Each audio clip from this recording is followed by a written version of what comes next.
Bismillahirrahmanirrahim. Assalamualaikum warahmatullahi wabarakatuh.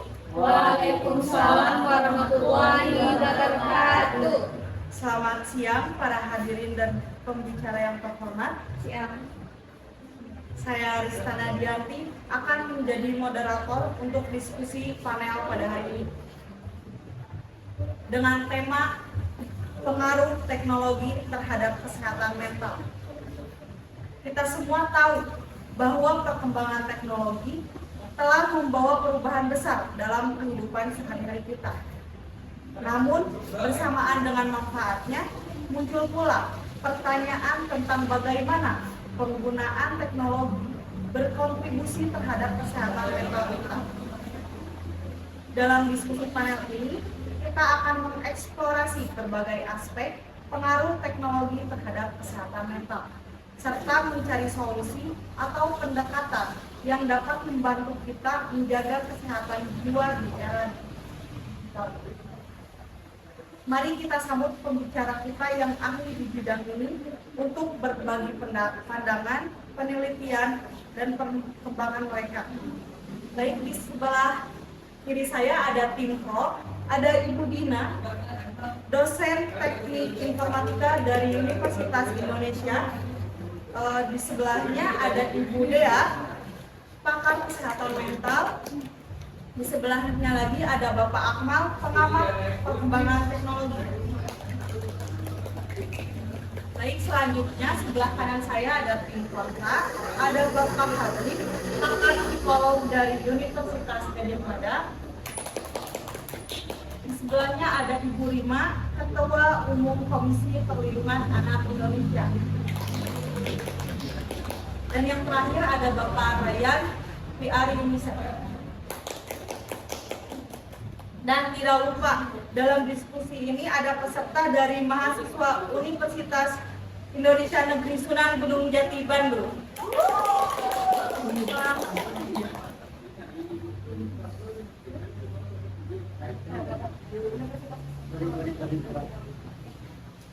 Dan tidak lupa dalam diskusi ini ada peserta dari mahasiswa UIN. Dan tidak lupa dalam diskusi ini ada peserta dari mahasiswa Universitas Islam Negeri Sunan Gunung Jati Bandung. Saya ingin mengingatkan para hadirin bahwa kita sangat menghargai kontribusi pertanyaan atau pandangan dari Anda. Tanpa membuang waktu, mari kita mulai diskusi panel ini dengan semangat, terbuka, dan kerjasama. Baik, saya persilakan kepada Ibu Dea selaku pembicara yang pertama.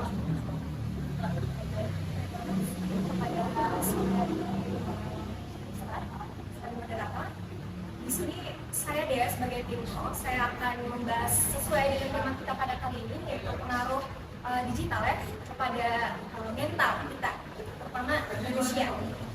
Di sini saya akan lebih membahas mengenai poin pendidikan dan kesadaran digital. Saya sebagai tim Pro mendukung pendidikan digital mencegah masalah kesehatan mental terkait teknologi. Untuk mendukung pernyataan saya tadi, saya mempunyai 3 poin yang akan saya bahas. Yang pertama yaitu kita bisa memanfaatkan teknologi ini untuk menciptakan pengalaman pembelajaran interaktif. Dengan hal ini, kita dapat mengikat dan memotivasi siswa untuk mengintegrasikan elemen-elemen seperti game, permainan, atau simulasi yang saat ini sedang booming untuk meningkatkan pemahamannya mengenai konsep digital itu sendiri, sehingga pendidikan yang telah kita berikan kepada siswa-siswi diharapkan akan sebagai poin penting dalam pemahaman mereka untuk bagaimana mereka mengolah digital ini kepada diri mereka sendiri, kepada kesehatan mental mereka sendiri. Yang kedua yaitu platform pendidikan digital yang terjangkau. Kita bisa mengembangkan platform pendidikan digital yang terjangkau atau bahkan gratis kepada semua kalangan.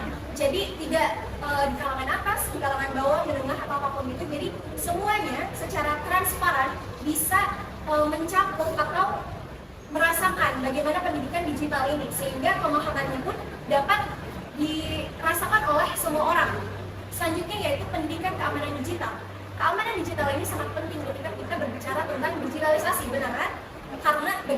kita mengelola, bagaimana kita memahami mengenai digital di era sekarang ini, perlu dan sangat penting bagi kita untuk mengerti resiko dari keamanan digital itu sendiri. Jadi di sini kita bisa melibatkan siswa, bagaimana mereka berpikir untuk mengolah informasi, bagaimana mereka kritis terhadap informasi-informasi yang mereka dapatkan, dan bagaimana mereka memilah informasi-informasi yang akan mereka berikan kepada orang lain. Terima kasih. Baik, terima kasih kepada Ibu Dea.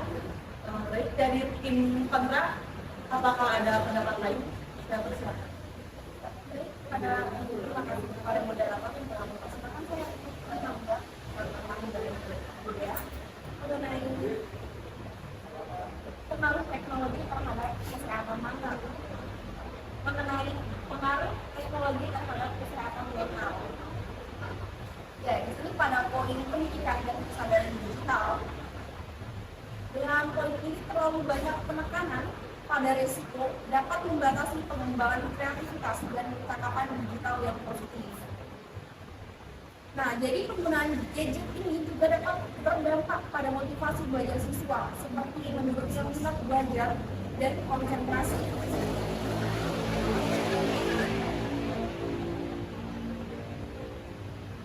PR Timbangunan mengatakan kecanduan gadget dapat mengganggu pola tidur siswa, mengurangi kualitas tidur, dan membuat mereka merasa kelelahan dan tidak bugar terlihat.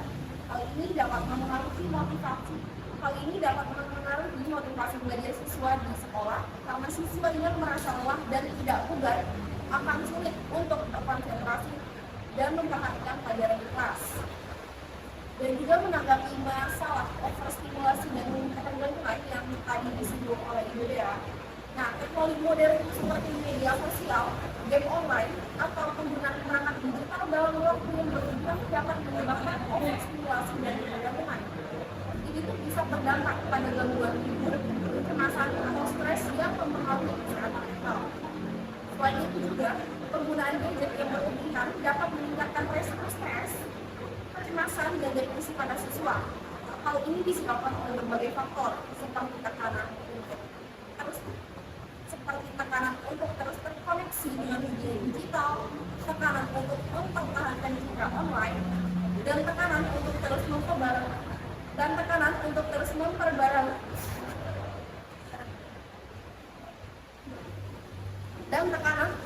memperbarui informasi yang diterima dari gadget.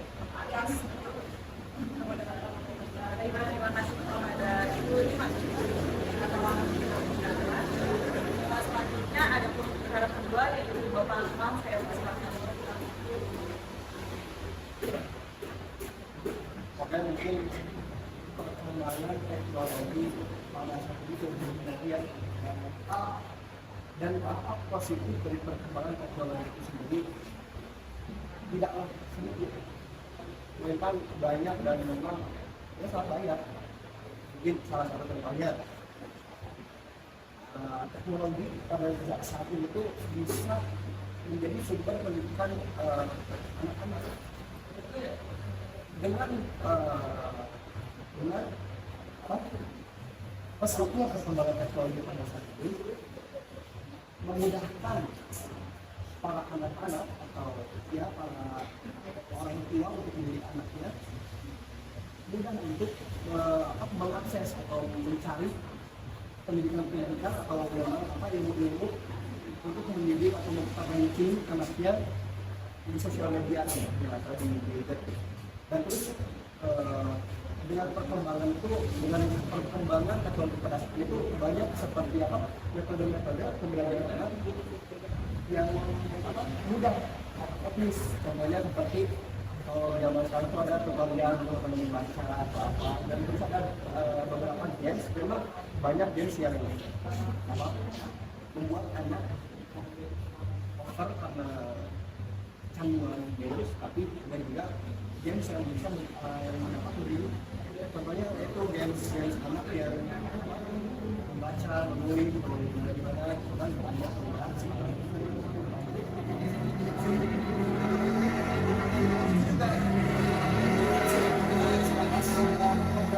saja bisa menjadi hiburan untuk anak dan untuk bisa berkembangnya otak si anak itu. Ini tuh pendapat dari saya dalam perkembangan komunitas ini. Gitu. Baik, terima kasih kepada Bapak Ahmad. Bapak Rayhan, apakah ada pendapat lain? Terima kasih kepada Mas. Di sini saya akan menjelaskan tentang risiko penggunaan gadget pada anak-anak untuk kesehatan mentalnya. Yang pertama, kita bisa mengetahui jika anak-anak berlebihan bermain media sosial. Yang pertama itu ada yang kurangnya aktivitas fisik, tidak bisa dipungkiri. Banyak dari kita jika membiarkan anak-anak berlebihan bermain gadget, pasti mereka akan lupakan pada teman-temannya. Mereka akan lupa pada hakikatnya mereka itu anak-anak. Mereka tidak akan main keluar, dan yang kedua terganggunya pola tidur. Nah, setelah pola tidur ini apa? Banyak sekali jika pola tidur salah, kesananya juga bakal salah. Lalu yang ketiganya ada apa? Adanya ketergantungan. Yang ketergantungan ini yang sangat berbahaya bagi anak-anak. Mereka jika sudah ketergantungan, kesehatan mental mereka pasti akan terganggu. Lalu yang keempat, ada konten tidak sesuai. Ini juga sangat berbahaya. Kita tidak bisa mencegah konten yang seumuran buat anak kecil, tidak bisa otomatis, tidak bisa terkontrol untuk anak-anak. Jadi apakah ada pendapat lain juga dari tim Pro? Ini pendapatnya. Ini awal perlunya mungkin pemerintah atau para komunitas yang memang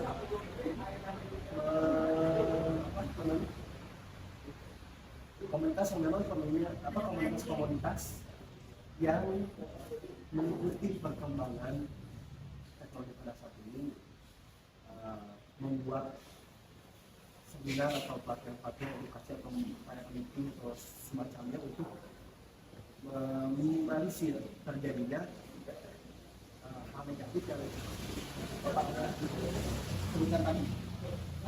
Begitu.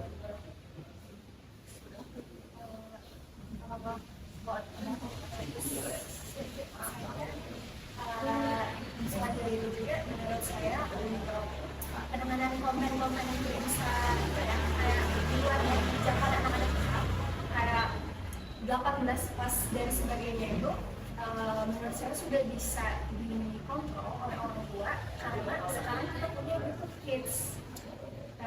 Kan sekarang itu banyak apa ya pengaturan yang bahkan bisa dikontrol oleh orang tua. Jadi menurut saya untuk konten seperti itu masih bisa ditangani oleh orang tua. Saya kembali kepada Bapak. Terima kasih kepada Yuda.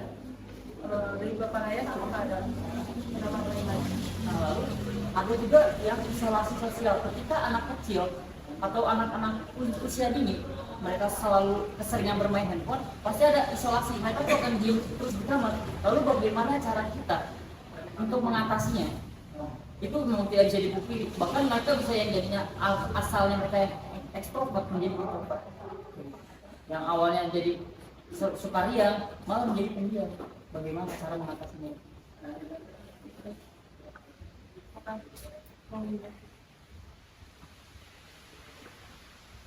Dan saya akan menjualnya perlunya edukasi kepada orang tua yang memang bahayanya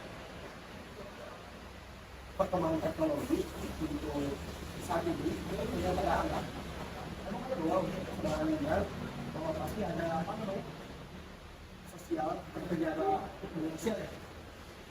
Nah itu perlu banget edukasi dari pemerintah gitu. Karena memang tidak bisa dihindari yang seperti ini cuma bisa diminimalisir dengan adanya kayak program yang bisa dilanjut gitu.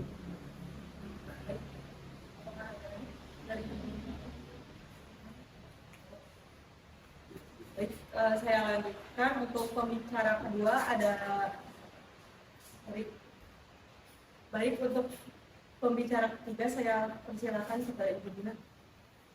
Baik, terima kasih sebelumnya. Di sini saya akan menjelaskan tentang teknologi dan kesejahteraan psikologis, yang mana banyak dampak positif perkembangan teknologi, salah satunya aksesibilitas terapi online, mengurangi stigma dan membantu yang sulit mengakses layanan tradisional. Contohnya seperti ada beberapa aplikasi yang mendukung orang-orang yang mungkin memiliki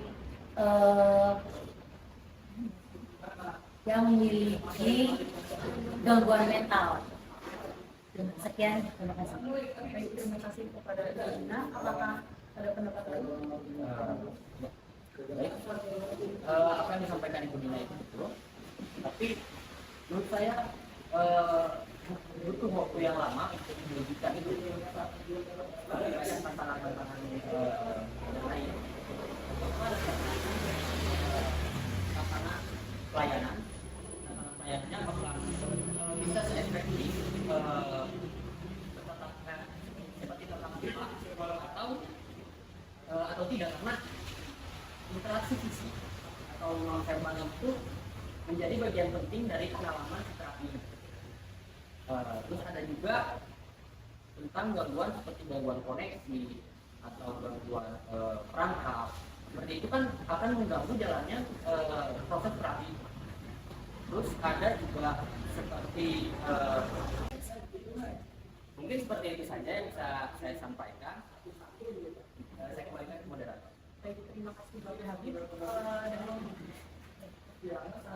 Baik, Jadi mungkin terima kasih jadi diskusi hari ini. Boleh langsung saja. Apa ini dulu? Saya di sini nggak? Kamu sempat ini dulu.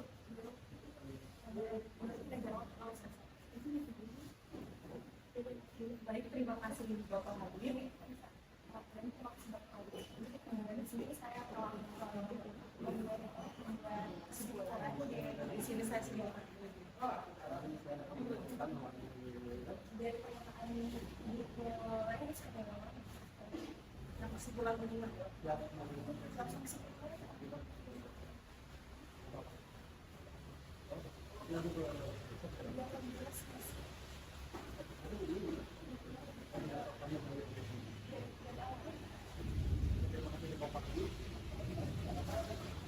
Baik, terima kasih kepada Bapak Habib. Di sini saya akan simpulkan dari tadi Ibu Dea, pendidikan dan kesadaran digital ya. Nah, pendidikan digital ini mencegah masalah kesehatan mental terkait teknologi. Terus dari Ibu Rima juga saya simpulkan terlalu banyak penekanan pada resiko dapat membatasi kreativitas dan cakupan digital positif.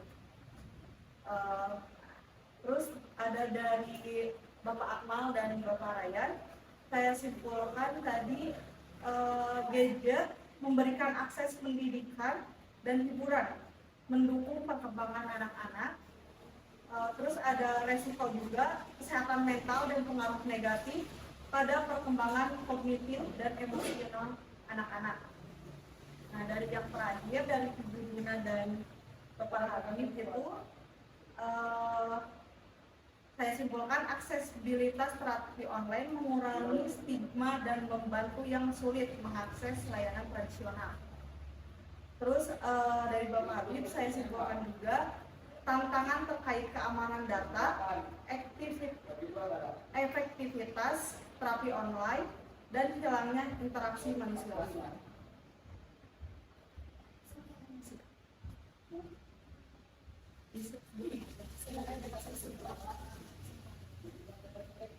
Sehingga saya dapat simpulkan pengaruh teknologi terhadap kesehatan mental kompleks, sementara teknologi membawa manfaat seperti dukungan sosial dan aksesibilitas layanan kesehatan mental.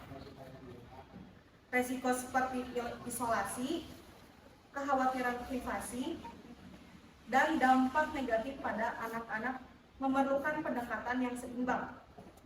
Edukasi digital dan regulasi privasi yang bijak dapat membantu mengoptimalkan manfaat teknologi sambil mengurangi risikonya.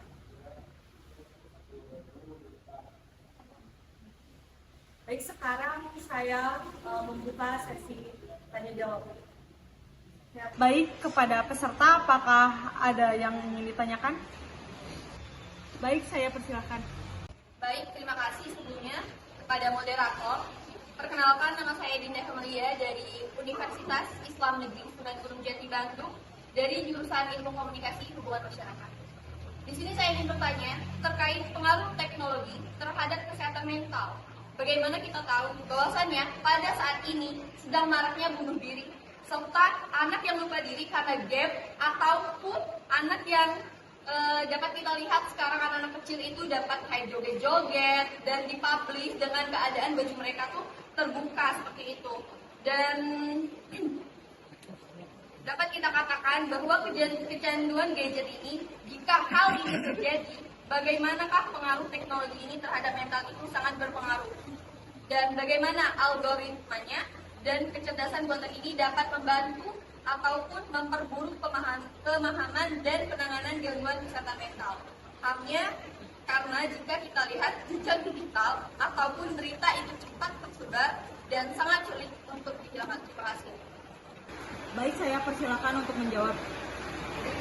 Oke, tadi kan bertanya bagaimana algoritma atau cara mengatasi kecanduan terhadap teknologi yang menyebabkan gangguan kesehatan mental. Mungkin kan tadi Dinda juga menyebutkan efek-efek dari gangguan kesehatan mental. Maksudnya perkembangan teknologi pada saat ini menyebabkan yang banyak bunuh diri segala macam, intinya introvert atau segala macam. Nah, itu tuh diatasi dengan edukasi. Nah, edukasi itu memang sangat penting untuk anak-anak atau para pemuda saat ini untuk mengatasi yang tadi Dinda bilang mengatasi bunuh diri terus segala macam dan sebagainya. Dan hal tersebut juga amatlah penting untuk para orang tua yang memang harus mendidik anaknya supaya bisa memilah dan memilih mana konten atau konten atau memang cernaan media sosial yang baik dan media sosial yang negatif. Dan sekarang juga banyak AI yang bisa mendidik atau bisa membantu perkembangan otak-otak pemuda zaman sekarang. Mungkin itu saja dari saya. Sekian, Assalamualaikum warahmatullahi wabarakatuh. Baik, saya persilakan untuk penanya yang kedua. Baik, terima kasih kepada moderator. Perkenalkan, nama saya Syafa Adia dari Universitas Islam Negeri Sunan Gunung Jati Bandung, jurusan Psikologi. Di sini saya ingin bertanya, bagaimana cara mengatasi kecanduan terhadap teknologi yang menyebabkan gangguan kesehatan mental? Terima kasih. Baik, terima kasih kepada saudari Safa untuk pertanyaannya.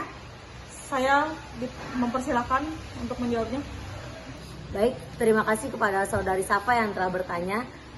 Izin menjawab, untuk mengatasi kecanduan terhadap teknologi yang menyebabkan gangguan pada kesehatan mental, Anda dapat mengikuti beberapa langkah berikut, yakni mengurangi waktu penggunaan teknologi, limitasi penggunaan media sosial, permainan online, dan ponsel pintar untuk membatasi dampak negatif pada kesehatan mental.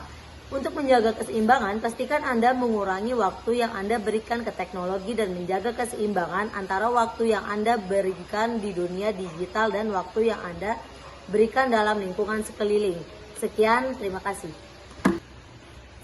Di sini saya akan menambahkan sedikit tentang bagaimana cara mengatasi kecanduan tersebut.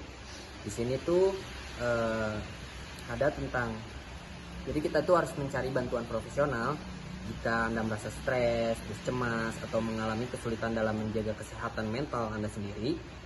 Jangan ragu untuk mencari bantuan kepada yang lebih ahli atau profesional. Gitu. Terus di sini juga ada menghabiskan waktu dengan cara yang efektif seperti berolahraga mungkin, atau ya mencari kegiatan yang mungkin bisa merubah pola hidup Anda gitu. Terus di sini juga ada mengatasi isolasi sosial. Pastikan Anda menjaga hubungan sosial dan terlibat dalam aktivitas grup untuk mencegah isolasi sosial yang dapat disebabkan dari overuse teknologi. Mungkin cukup sekian yang saya sampaikan. Baik, untuk penanya ketiga saya persilakan. Baik, terima kasih kepada moderator. Saya izin memperkenalkan diri. Nama saya Muhammad Aska Antari. Saya dari Universitas Islam Negeri Sunan Gunung Jati Bandung, dari jurusan Teknik Informatika. Izin bertanya menyinggung pembahasan yang kedua tadi mengenai teknologi dan kesejahteraan psikologis. Saya ingin bertanya, bagaimana kesenjangan teknologi dapat menghambat peluang pekerjaan dan mobilitas ekonomi bagi mereka yang tidak terampil dalam teknologi, di mana orang yang gegap teknologi tentu akan mengalami keterbatasan terhadap peluang ekonomi yang nantinya secara tidak langsung berpengaruh terhadap kesehatan mental mereka. Dan apa ada solusi untuk mereka yang mengalami keterbatasan ekonomi agar tidak mengalami gagap teknologi? Terima kasih. Terima kasih kepada Saudara Aska dan izinkan saya untuk menjawab pertanyaannya. Kesenjangan teknologi dapat membuat sulit bagi mereka yang tidak terampil dalam teknologi untuk mengakses peluang pekerjaan yang memerlukan keterampilan digital. Sekian, terima kasih Dexter. Izin menambahkan dari pendapat Bapak Ryan. Nah, baik, jadi hal tersebut itu dapat membatasi mobilitas ekonomi mereka karena banyak pekerjaan modern membutuhkan pemahaman teknologi yang baik. Dengan demikian, penting untuk meningkatkan literasi digital dan memberikan pelatihan keterampilan teknologi agar lebih banyak orang dapat bersaing di pasar kerja yang semakin terhubung secara digital. Baik, terima kasih kepada Ibu Riri. Selanjutnya, penanya terakhir saya persilakan. Oke, terima kasih kepada moderator. Sebelumnya, izinkan memperkenalkan diri. Saya Nisa Ariyanti dari Universitas Islam Negeri Sunan Gunung Jati Bandung dari jurusan Ilmu Hukum. Di sini saya akan memberikan pertanyaan, yaitu apa saja solusi untuk meningkatkan kesehatan mental saat menggunakan teknologi? Terima kasih. Oke, baik, terima kasih ya kepada tadi Saudara Disa. Kebetulan suami saya juga dari jurusan hukum, jadi saya sangat excited untuk membahas hal tersebut. Jadi tadi pertanyaannya tuh bagaimana cara kita untuk meningkatkan kesehatan mental kita ya. Memang ini sangat penting, apalagi untuk muda-mudi seperti kalian semua ya yang masih bugar dan sehat. Jadi sebenarnya ini hal yang simpel untuk kita bahas. Apalagi jika kita menyangkut pautkan ke media digital atau gadget yang sekarang sedang lagi booming-boomingnya terjadi di sekitar kita, yaitu dengan cara kita melakukan pembagian waktu. Jadi kita tahu di mana kita mempergunakan gadget ini dan kita melakukan aktivitas yang kita sukai. Itu bisa berarti kita melakukan olahraga untuk membentuk fisik kita dan jasmani serta rohani kita, ataupun kita melakukan sekedar interaksi sosial kepada orang-orang terdekat kita, bisa keluarga, teman, ataupun orang-orang tersayang di sekitar kita. Nah, mungkin di lain dari itu kita juga punya waktu-waktu tersendiri untuk berkonsultasi kepada orang yang lebih profesional. Jadi teman-teman semua jangan merasa kan sekarang tuh ada apa ya? Ada pikiran-pikiran kayak kamu kalau misalkan konsultasi ke psikolog orang gila ini. Jadi banyak orang-orang yang beranggapan seperti itu, tapi itu nyatanya tidak ya teman-teman. Jadi jangan khawatir atau jangan merasa tersudutkan jika kalian memang membutuhkan peran profesional untuk mengatasi hal tersebut. Terima kasih. Baik, saya Rista Nadianti, pamit undur diri. Wassalamualaikum warahmatullahi wabarakatuh. Waalaikumsalam.